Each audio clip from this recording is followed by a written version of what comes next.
good afternoon, everybody. This is your homie. This is Adamology here from the Oakland, San Francisco Bay Area. This is Believe Radio. And on today, we have a special show. I'm telling you, you are going to love it. So go ahead and share this, put it on your page, bring somebody in. It's going to be good tonight. Tonight, we're going to deal with what happened last night. Yes, we're going to deal with what happened on last night on the Oscars with Will Smith and Chris Rock. I have some guests. They're going to join me on today. They are grown men, family, men, children, everything. And so they're going to share some wisdom and really deal with this from a male's point of view. Welcome to the men's table. And we're going to have a really powerful time. So I'm going to start bringing in our guests. And then as I bring them in, I'm going to have them introduce themselves. So the first person I'm going to introduce from the city of Fresno, California, he is the elder brother, Elder James Morgan. You funny. James Archie. Elder brother. How you doing, little brother? I'm doing great. Next, also from the city of Fresno, California, we have his younger brother, author and pastor, Jonathan Archie. Say hello to the people. What's up, everybody? It's good to see you tonight. Thank you, Adamology, for this opportunity. One of my father, pastor, gospel recording artist, all that in the bag of chips. You know, go wag your own tail. My father, Kelvin Morgan, he is in the building. Hello, everybody. What's up? Good to see you, man. Yes, sir. And so for those who do not know, I know it's been in the news, but everybody doesn't know what happened. And so what I'm going to do first is actually play the first clip, and then we'll talk about it. And then we have the apology that Will Smith did.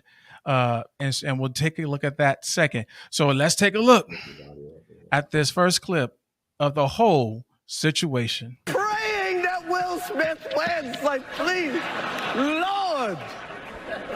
Jada, I love you. G.I. Jane 2, can't wait to see it. All right?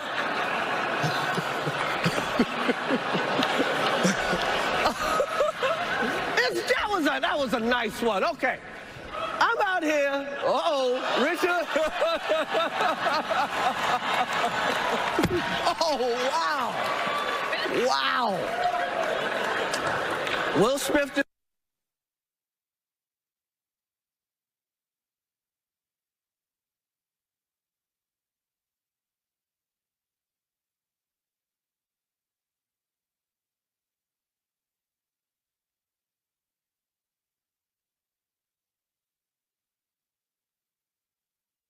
Okay. That was a greatest night in the history of television. Okay. So we are here. So as you see, I don't even know how to. First of all, can you hear me? I can hear everybody. Everybody's fine. And so I let's start with Dad. Let's start with you first. Was Will right? Was Will Smith, was he right to walk up and slap Chris Rock during a live broadcast? Was he right? Was he defending his wife? Well, thanks for starting with me. Can you guys hear me okay? I hear you. Yes. Will Smith was in no way right for what he did. He was absolutely in the wrong. Will and his wife, they make enough money and Will's been through enough stuff to not be offended, I would think, by what a comedian has said. And if you look back at some of the things that Will have said about people and they've not reacted, him himself being a comedian also, he should know these are just jokes. And I didn't find the joke overly disrespectful. Jada. But as I was talking to some people today discussing this situation, what happened between Will and Chris Rock is something much more deeper than what we're looking at on the surface. Right. That came from a different place. Right. Because you very seldom could find Will Smith out of character like that.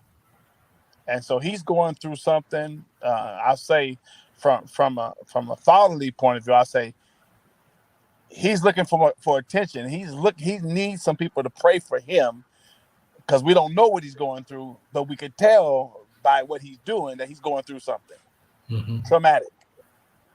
And so I hope this is not the beginning of us seeing something even more destructive. But what I see this as is a cry for help.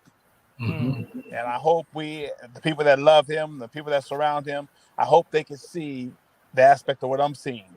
He is actually crying for help. And I'll just pause it right there and let somebody else chime in. James, you want to hit this? I would have to agree with Pastor Morgan. He's definitely, it's out of his character, and he was not right.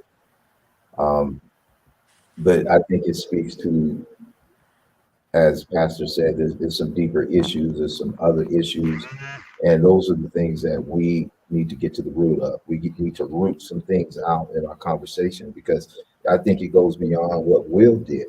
It's going to go on to conversations. How do we speak to our young men and talk about conflict resolution? And they get it, they respond to it, and they think before they act. This is with Will being on that stage, and we're seeing rappers that are prominent that are losing their lives every week. We're seeing rappers being killed over social media posts. We're dealing with the crisis in our community. Pastor Arch? I would have to agree with both of you all in that there's a deeper underlying issue. And I think that now is the time for us to have this conversation as men, especially Black men, because of the narrative that we're going to have to systematically tear down and reconstruct. So let's get into it now. I'm excited. One thing that's being said by certain individuals, that this is a display of manhood. This is how a husband, this is how he should take care of his wife. So is this the display of manhood? So it was what we do now. We slap people in the face when they talk about you. So is this a display of manhood? Is this fatherhood? Is this what a husband do? Dad, can you? Yeah, let me tell you what I was very proud of. I think the display of manhood was shown at the professionalism of Chris Rock. Now, I've always liked Chris Rock work, but now I'm a true fan of how he didn't let this escalate into some foolishness that we had to watch for the rest of the year. I thought Chris Rock's response was very professional. I thought the way he carried himself after, the way he has not come out and tried to make a big statement and get a lot of attention, that is what a man does. Because because the opposite of what Will did, if Chris Rock was shallow, the other young man would be sitting in jail right now.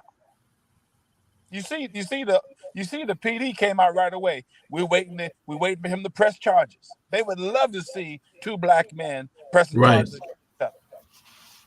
because that's the narrative. But Chris Rock didn't give him that. Chris Rock have showed me something more out of being a man than I've seen in a long time. He was respectful. He didn't go on the attack. And he stood his ground because he definitely was not afraid. But so the display, we seen two dynamic turns. We seen one acting out of character, and then we seen the other acting very appropriate, That's what a man does. Because you guys, we're talking about the young people. Then I'll finish. We're talking about the young people seeing violence and thinking that they could fix the thing with violence. If Chris Rock had reacted, they could have had their teams in the back shooting at each other at the end of the little program they were doing. The young men need to be able to know this is how you handle stuff. It doesn't always have to go to death. There's another day. You can talk about another day, but the main thing is hold your composure and stand on the foundation that you've been taught. You know, Pastor Murray, that's so true. And we see that in Chris's response and reaction. He really showed, in one act, it made us look bad, but in another act, it redeemed us.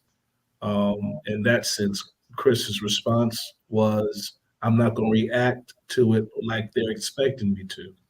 I'm going to handle this. I'm going to respect you like you should have respected me, and then we're going to handle this differently. And I appreciate that. But I want to ask something though.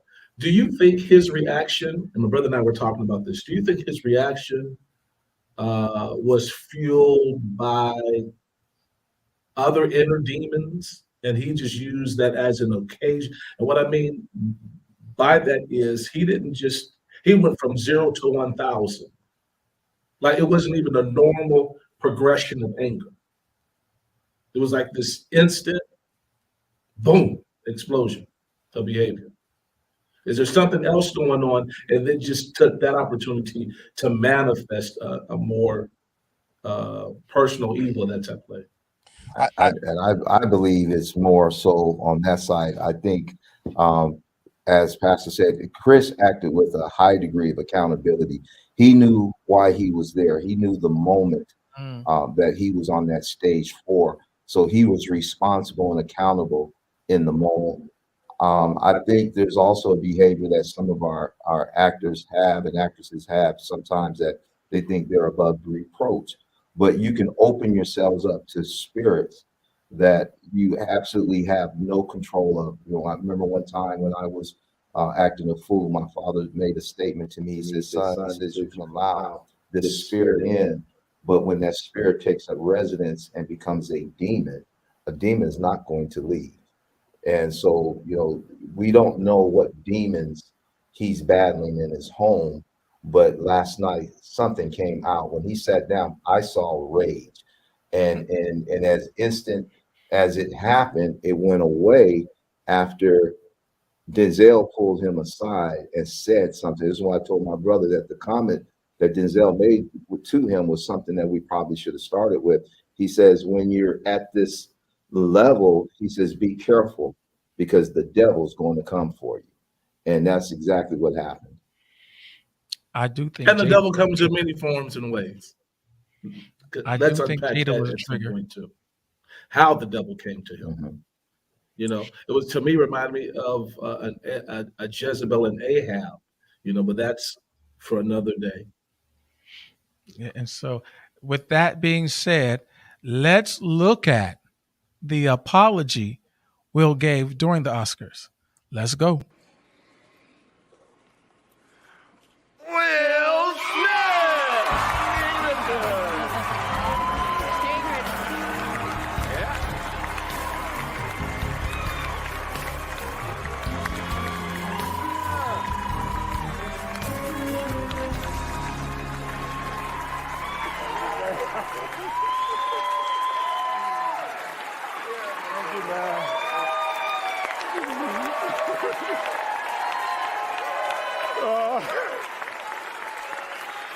Oh, man.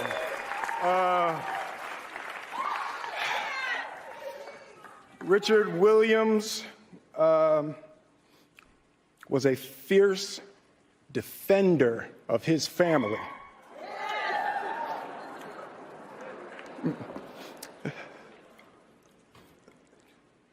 In this time in my life, in this moment, I am overwhelmed by what God is calling on me to do and be in this world.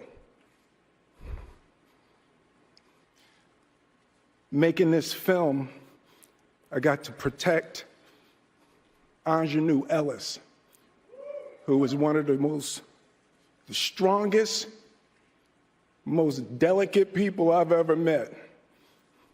I got to protect Sanaya and Demi, the two actresses that played Venus and Serena.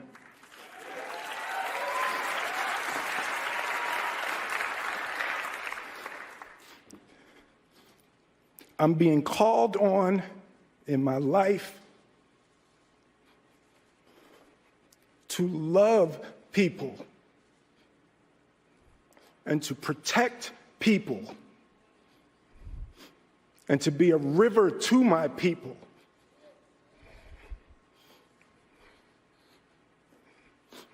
And I know to do what we do, you got to be able to take abuse. You got to be able to have people talk crazy about you. In this business, you got to be able to have people disrespecting you. And you got to smile and you got to pretend like that's okay.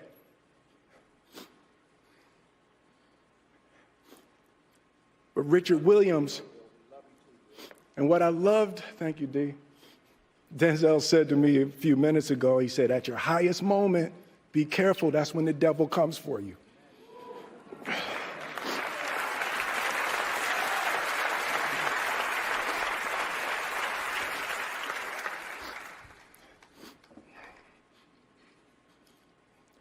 It's like, I want to be a vessel for love. I want to say thank you to Venus and Serena. I just spit. I hope they didn't see that on TV. I want to say thank you to Venus and Serena and the entire Williams family for entrusting me with your story. That's what I want to do. I want to be an ambassador of that kind of love and care and concern. I want to apologize to the Academy. I want to apologize to all my fellow nominees.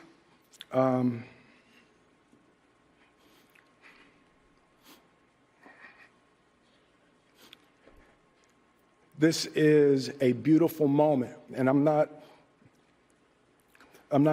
crying for winning an award. It's not about winning an award for me. It's about being able to shine light on all of the people, Tim and Trevor and Zach and Sanaya and Demi and Ingenue and the entire cast and crew of King Richard and Venus and Serena, the entire Williams family.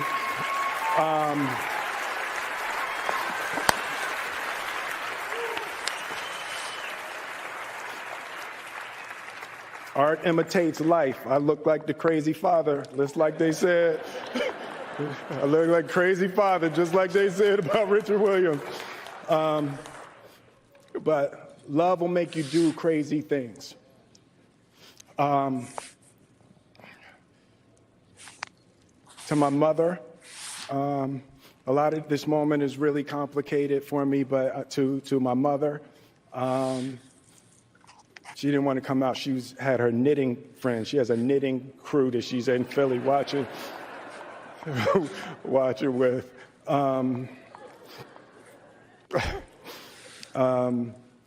Being able to love and care for my mother and my family, my wife.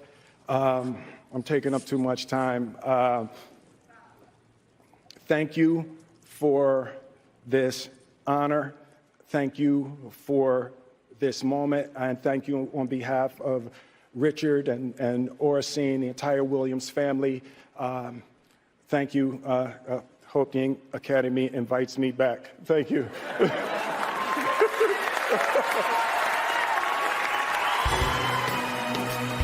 Him later today. That's how it was personal. Yeah. Okay, so we have seen the apology that Will Smith made during the Oscars. So from an adult point of view, a man point of view, father, husband point of view, uh, what happened in that apology? Because number one, he didn't say anything to Chris Rock. Right. Later on today, after 4 p.m., there was a press release, and in that press release that was given out today after 4 p.m., it has Chris Rock's name in that, but not in this initial apology. So, Well, we need to keep in mind of the reports though. Last night they partied together.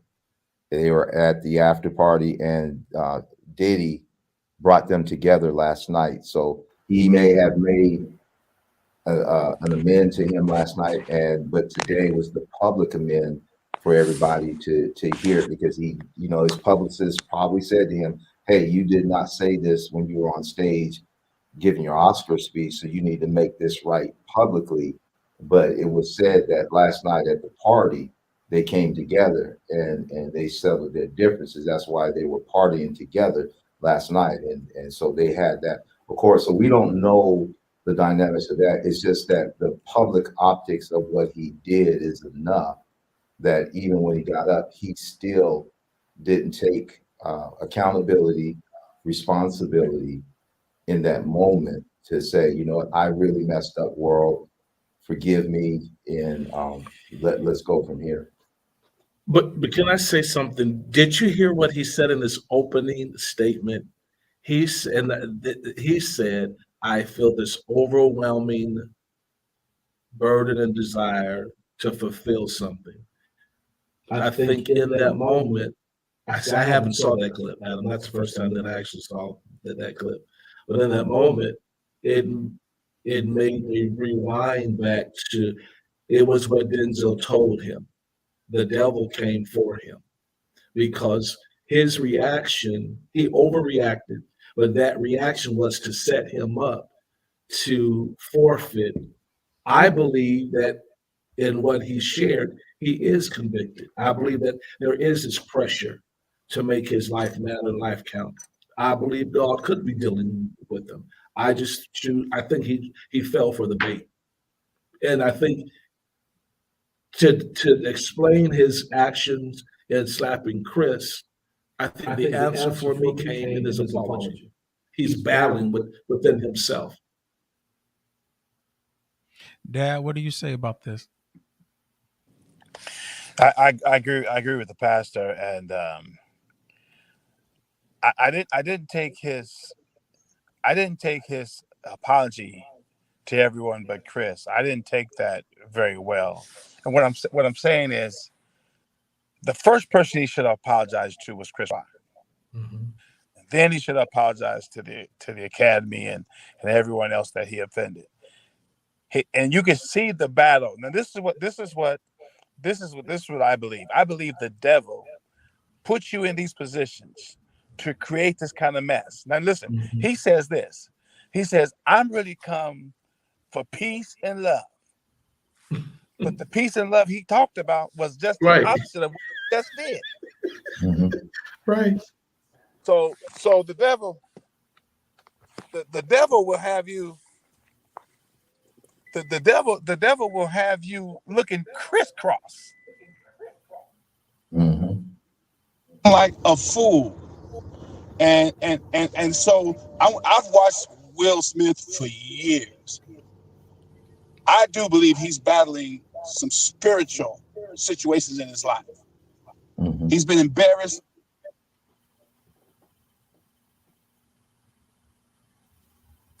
and I think he's out of his mind right now. He just can't get over some things, and that's why.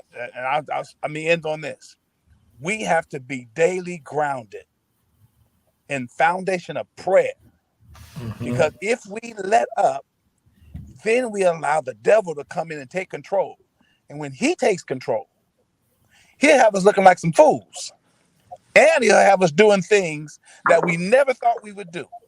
Yeah. And I'll leave it there. And and the devil uses this other piece. He uses many different mediums, vehicles, and modes and methods to get that kind of a rise out of us. And I think that his wife was just bait. I think Mm. when she didn't react and laugh and respond like everybody else did to the joke, whatever was boiling on the inside of him, he unleashed that fury. And I agree with you that you know, there is a deeper level of dysfunction that only I believe Christ can really resolve in his life. I think he is running. I think this is more spiritual, although a physical play out. I think it's more spiritual. And the The world, world, of of course, course, can't can't see see that, that, but but those those of of us us who are spiritual, we know that you know that fight when somebody's fighting within themselves to surrender and to give up. and we also have to look at the faith that he has embraced, him and Jada. You know, they are known practitioners of Scientology. They had built a church, they had a school, and so they were dabbling in things. When you open yourself up to spiritual warfare and you don't know it. Like I said, I saw that spirit of rage last night that he was dealing with, and that thing was still on him, which is why he was breaking down as he was giving the speech. But you still will not do things clear because you're under the influence. And I saw that spirit. I've seen that spirit many times. You know, I deal with gang members and people doing discipleship, dealing with people who are not believers, and from 0 to 60, that spirit of rage will come upon them for no reason at all. You know, it's an accusatorial spirit that they're accusing people of things that aren't really happening. But once again, after he came down, he had a responsibility to make this thing right for the community, not just for him and Chris Rock, but he's considered a role model to a lot of young folks and a lot of actors and a lot of people that look up to him. He's a role model, and he has to do everything he can to make sure his apology is believable and that he goes out of his way to show. If he's got to get with Chris Rock on a program and show that he's loving on him, he's got to do more. So I'm looking at some of our comments on the feed, and I'm getting a couple of things. One is saying this is just toxic masculinity, and they don't believe that it's spiritual warfare. Because some people would say he just had a nervous breakdown. He's been under a lot of pressure. He's been embarrassed. His wife has been in a entanglement. He has been under a lot of pressure and a lot of drama, and so he just snapped. So what's the difference between spiritual warfare for a man? What's the difference between spiritual warfare and you just snapped? Who wants to dive in first? Okay, I'll make mine brief, then I'll relinquish time to these elders. Um, People who are not spiritually astute, that's their natural proclivity to try and define and rationalize it in a very practical way. We get that. No, when you're not, he that is not spiritual can't spiritually discern. And we get that to the world standard. But when we talk about under the influence of the enemy, again, I think his influence, his aggression and evil influence really is motivated by a very practical and natural dysfunction. I think the things that, something we haven't talked about yet is, the inner workings and the psychosis of he and his wife's relationship, you know, uh, the toxicity of that. And and again, my brother may bring this up, but he was involved in a situation at an earlier stage in his life, somebody who was very similar to a Jada. Um, and she would, well, I'll let him tell me, she would punk him just to prove his manhood to her. But how he responded determined whether or not he was in a sound place of judgment. So I think, yes, it was a toxic display of his masculinity, But I also think that there was something fueling that too externally, practically, something in his relationship between her. Maybe it was her alopecia insecurity, whatever it was. I think she egged him on to react, trying to defend his relationship with his wife. My opinion. Yeah, and we had heard earlier a great conversation with two sisters that were talking about the Jezebel and Ahab experience, and being married twice. The first one I was way too young. I saw these situations to where you can be manipulated to be violent, and that person would act like, hey, you're a man. This is what a man's supposed to do. But that situation could have had me take somebody's life, or my life be taken, or me being incarcerated. Matter of fact, my couple of brushes with the law were behind dealing with my first wife. And so, we have to look at toxic environments and know when enough is enough too. We have to understand that, man, if this thing is not bringing me life, this relationship is not bringing me life, it's bringing me death, and I have to do something about it. Dad, did you want to say something on this? Because I feel it. Now, I want you to notice that when Chris Rock first made the joke, Will Smith actually laughed and thought it was funny. He didn't change his composure until he looked at his wife and noticed that she didn't think it was funny. Right. So what I want to say to this, when you're dealing with someone who has something to prove, you're dealing with a dangerous person. He was trying to, for whatever reason, he's trying to prove to his wife that he has her back. And that was not the opportunity to prove that. You prove that at home by how you talk to her, how you care about her, what you say in the morning. You ain't got to get out in the public and prove. You prove it at home. But he felt, I got to prove to my wife that I got her back. And he went and did what he did. So we need to let the young men know that there's a prison full of people who had something to prove. That's good, Reverend. That's good. You know what? Because in our community, the African American community, especially as Black males, is like violence. Yeah.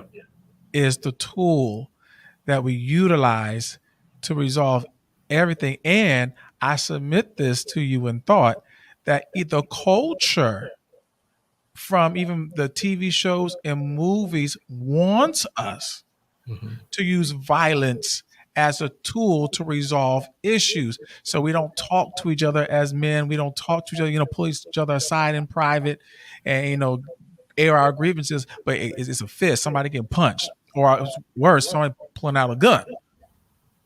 So what can we do as Black men to shift from this violent mindset to a conflict resolution, conversation, dialogue? Let's go out to eat. What do we need to do? I think we need to be more visible as men of faith in the community. We a lot of times get stuck on church and the church and dealing with only men inside the walls rather than people in our community knowing who we are. And I remember something that Bishop Macklin said one time, that there was a young pastor that wanted one of the bishops to check out his church, and he kept asking and asking to check his church out. So he finally went to go come to the pastor's church to see the work that he was doing. So before he let him open the door, he said, "Let's walk your neighborhood." They walked around the block, walked the neighborhood. They came back. The pastor got ready to open the door. He says, "Let's walk your neighborhood again." They walked it a second time. When they got back, before he can open the door, he says, "I think you need to close your ministry down and go work with your brother down the street." He says, "Because we walked your neighborhood twice and nobody knows you." And I think that's the bigger problem in being a role model, is who knows us? Who are we sitting down with in the community that we're keeping them from committing something that they're going to come back later on and say, hey, I thank you for talking to me. This is where we have to start. This should be more than a jump off conversation about what happened last night. It should be more about what's next, then what. Retooling our narrative, Mm-hmm. retooling. History portrays the graphic negative narrative that Adam was saying, and so that's the portrayal of the images that we see on the screen, and even somewhat of the pressure in our own homes. There's a certain level of pressure that sometimes that a spouse can put on a husband to prove his love. I think Black people just need to be okay with therapy. Yeah. I think because Professional therapy. professional therapy, yeah, that part. And I'll tell you why. Because Jada didn't handle it right, spurring him to react. He did that, like you said, Pastor Morgan, and we've all been married. He did that trying to make some kind of public uh, prove approval to her, which was wrong. She should have never put them in that situation to have to respond or react like that. They should have handled it more diplomatic. Even they have history with Chris. He didn't say anything in a way that warranted that kind of reaction. Now, had he come for her, in a way that I think would have really disrespected her, then let the chips fall where they may, right? But he was very careful, even in his antics and his jokes. He was still careful in how he said it. Mm-hmm. One thing my dad has always shared with me was that everything doesn't receive a response.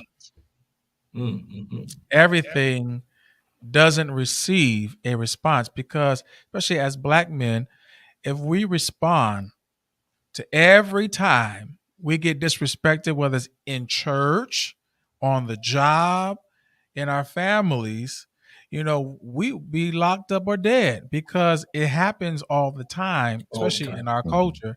And so it's like you don't have to respond to everything that's disrespectful that happens to you. And if you do respond, there is a way to do it. Right. And Well, so, even in the streets, men in the streets have a way of settling a dispute.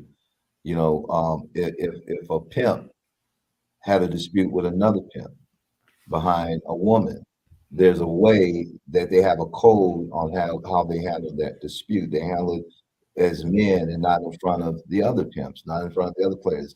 That's how they did it. But this culture now, they don't have codes of what they call being a gentleman, even in the streets like they used to. There used to be things that men just that they handled as men because number one, they didn't want everybody in their business.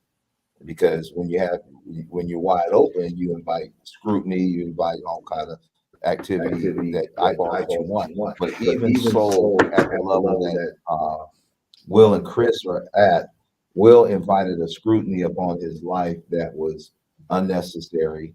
And it caused, when I was looking today at even Howard Stern weighing in on the conversation, Howard Stern of all people, with all the negative stuff that he said and he's done to our community, was trying to say Will needs psychiatric help, he needs meds, because that's the first thing that they're going to go to because this was out of his character. But it makes you think of But isn't that how they deal with the Black boys in school? They give us Redland. If you Yeah. if you're labeled the angry Black kid in school, they're going to drug you they're up going to drug you up because there or is lock you up. or lock you up. Yeah, there is no conversation. They just assume we're going to be angry Black men and we're going to react in our emotion and all and uh, that's such a travesty. But Adam, can I throw this back at us? Pressure, pressure. As Black men, we need to talk about how to handle pressure because I think too, just the weight, like everybody has said, something did snap. But pressure could have, like a pressurized pipe, it'll explode, if if the right magnitude of force of air gets to a place where it needs an escape. So how do we as Black men handle, and I think maybe that's the conflict resolution piece, but how do we handle pressure when we're under pressure?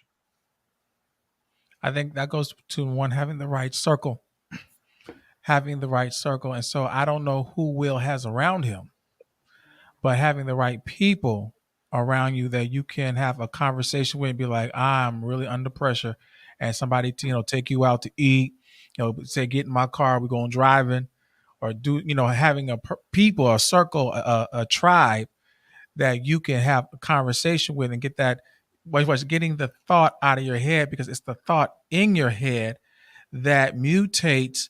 And then once that thought mutates, it becomes action. And so now you're behaving from a thought that you could have actually took care of if you talked to somebody. But it goes to another conversation. You can have people in your circle, but does your circle have wisdom? And We have to have the right circle, the right tribe. exactly. So wisdom is the principal thing. It's like last night, the only thing that registered with him was the wisdom that Denzel gave him. Because Right. Tyler Perry, other people had pulled him to the side, but it was nothing they said to him that made him stand down in the moment, except the one that Yeah, says, that's been basically there. letting them know that, hey, this is warfare. Yeah. The devil's coming for you. And so you need wisdom when you get to certain levels, Yeah. because you have to go in kind of a protection mode, almost whenever you're dealing with success. You got to go into some kind of protection mode, because not only if you have a calling on your life, the enemy's going to try to mess with that, but you also have people trying to take your life because they don't want you to be successful. And so you have to have wisdom talking to you that tells you sometimes, look, stay out of the public eye. You don't need to go. You don't need to be seen all the time. How much adulation is enough? How much do you need? If it's about family, be home with your family. Be content with your family. You don't have to always be out there and be seen. So those are things that wisdom has to show up and talk about. I have Pastor Leonard Dew from the city of Oakland, California. He says, toxic masculinity, love doesn't help you act out in violence. Is that right? Love doesn't have a violent piece in it. Yeah, I can agree with that. Elder pastor, Well, let me speak from my marital perspective. Me and my wife will be celebrating 40 years this Christmas.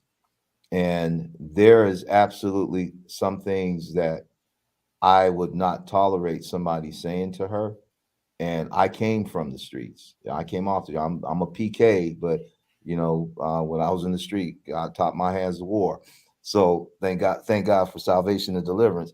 But I also know how to conflict resolute. I know how to pull somebody to the side and have a conversation. And depending on how they deal with the conversation is whether you deal with the escalation on it. And this is something that we even teach young men that get stopped by police officers. 9 out of 10 times, how you interact with a police officer as a Black man, it determines how you're going to go home, depending on your tone with them. So if you get pulled over, I have been in situations where I had a police officer pull a gun on me, but it didn't go the way that they wanted to go because I didn't give them a reason with my tone to take it there.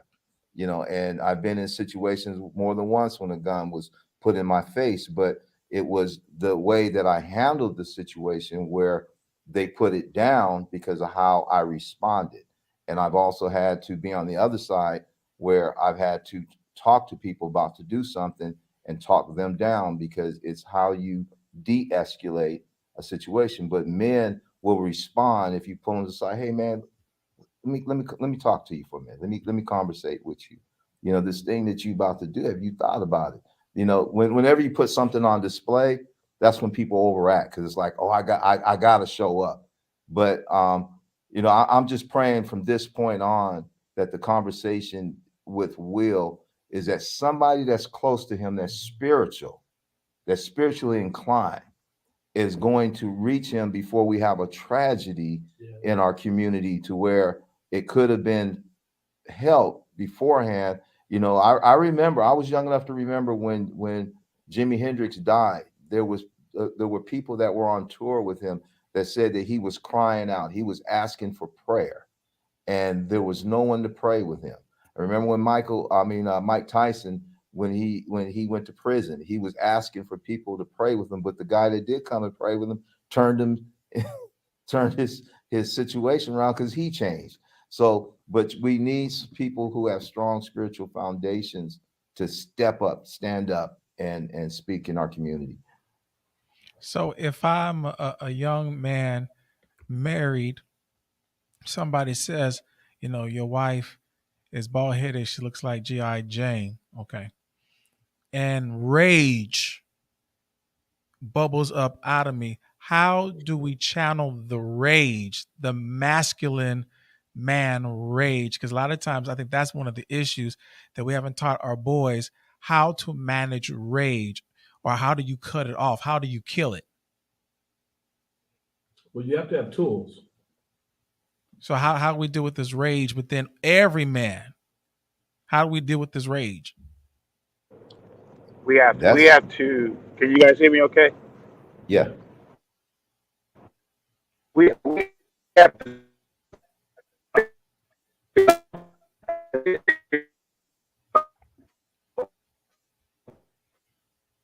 5 to 6 years, character is being formed.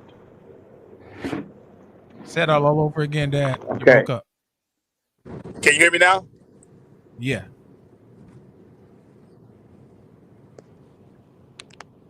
We hear you. How about now? What did you have before? It was better when you, I guess, had the earpiece closer to you. I'm gonna go ahead and let somebody speak because I'm in traffic, son. Go ahead, carry on. I'm listening. Okay, older brother, pastor. Okay.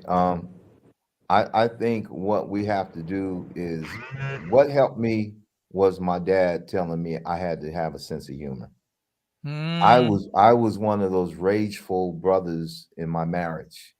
My first marriage broke up because, like I said, I was a violent person. I didn't respond well to the stuff that my first wife would do. And not only will I go after somebody, but I would go after her. I'm being transparent. And so as I grew up with my second wife, and I would say grow up with her because she's a woman of faith and she's here in ministry with me now, I had to have a sense of humor. I had to learn how to laugh and smile rather than going off. And so now that's part of my character is I smile because I know where the other side's going to take me. I've been there, done that, but I haven't been where God wants to take me yet. I'd rather stay in that place because that's a beautiful place because it helps people. It helps people that, matter of fact, I had a situation yesterday.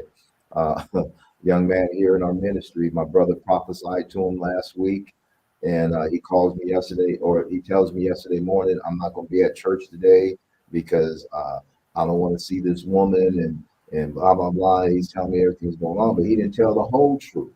But he says, but I know myself, and he has a spirit of anger, has anger issues. And so he came to the church in the morning. He was there for discipleship, and then he left. I didn't bother him too much, but he was being honest of where he was. And then I called him today, and I dealt with him today. I said, you remember what was spoken to you? You know, you don't have to rush nothing. You know, I said, if you got more rain and clouds, then you have sunshine that's telling you something right now. You know, you're going to get caught up. You need to walk away. And so everybody needs somebody that's going to talk to them like that. You know, that's exactly what my father used to say. All of us have that trait and that gene in us when it comes to anger and aggression. And my father, being a man of few words, growing up in the South, he would always tell us, you got to laugh. And we didn't really appreciate that till we got older and realized that that really was a tool and a strategy on diffusing volatile situations. He also said to us, get in the car and take a drive. Mhm. Remove yourself from the situation. Don't cause anything that will cause you to regret your action and behavior. Um, I also, this is just unfortunate because what we saw was a display of somebody who has everything go off. Mm. And so when you're looking at brothers in the street who don't have nothing, the reaction is, well, why should my attitude and behavior change when those who do have act the same way I do and I don't have? So there's going to be some ramifications behind all this because again I said in Adam showing that clip, I heard Will's challenge. He's in the fight of his life for his soul. The devil gave him bait. He took it because out of the heart, the mouth speaks. When he was speaking, that was his heart speaking. So he was, in a sense, trying to tell us, I'm drowning, and I know I got to fulfill. I know I was given a bigger purpose than what I'm doing. I heard what he said. I also know that when you come into that understanding for your life, you will be greatly challenged. I believe that that was his test, that Chris Rock was his test last night. He blew it, but thank God for redemption. And I just hope and pray that we as a culture can flip this narrative in a way before the media does, and that we quickly begin to let this become a wake up call. I'm gonna let Pastor Morgan go ahead, but I just thought of something. When the Bible said rebellion is as the sin of witchcraft, and I don't like calling somebody's wife a witch, but there's something going on that That's sinister. right, that's sinister. All right, Pastor Morgan. No, I was just saying, hopefully you guys can hear me okay. I was saying that, there's something a little more deeper. I am glad to hear that they might have had some reconciliation that afternoon. But one of the steps we need to do is make sure that as we're speaking about this, we don't run past what Chris Rock did. We need to make sure that we let people know that and praise him for what he did and how he didn't overreact to a situation that was very embarrassing. Chris Rock has family too. He has a mom and brothers and sisters, and they're telling him what he should have done. Matter of fact, I heard most of the people on social media today, if they had done that to me, we'd have been all that. So we need to make sure while we're telling this story, don't let just the story be about Will Smith. Because the bigger part of the story is about Chris Rock and how he stayed That's well with said. his composure. We got to amplify the positive. And that's true. True to that, that's what shapes our narrative. That's what changes our narrative, is we have to infuse it with a different voice of news. So you're absolutely right. Right. Well, I'm going to have to end. We are hitting definitely that hour mark. It doesn't even seem like this was even an hour, but I do want to do this again because it's time for men, for us to talk and share and groom and teach, especially the younger generation, and even talk to each other. And so I'm going to have to do this again. Again, I want to thank my dad, Kelvin Morgan, my older brother, Elder James Morgan, and the pastor and the author, Jonathan Archie, for joining me on tonight on Let's Chat, the men's table. And again, violence is not the answer to resolve a problem. Responsibility and accountability. Is not the answer. Thank you, Adam. Great opportunity. God bless you, son. You did a great job. Thank you all. both, pastors. Appreciate you guys. So stay tuned to Let's Chat. I have another show next week. Make sure you tune in to Believe Radio Bay Area. And this is your homeboy, Adamology. And I'll see you later.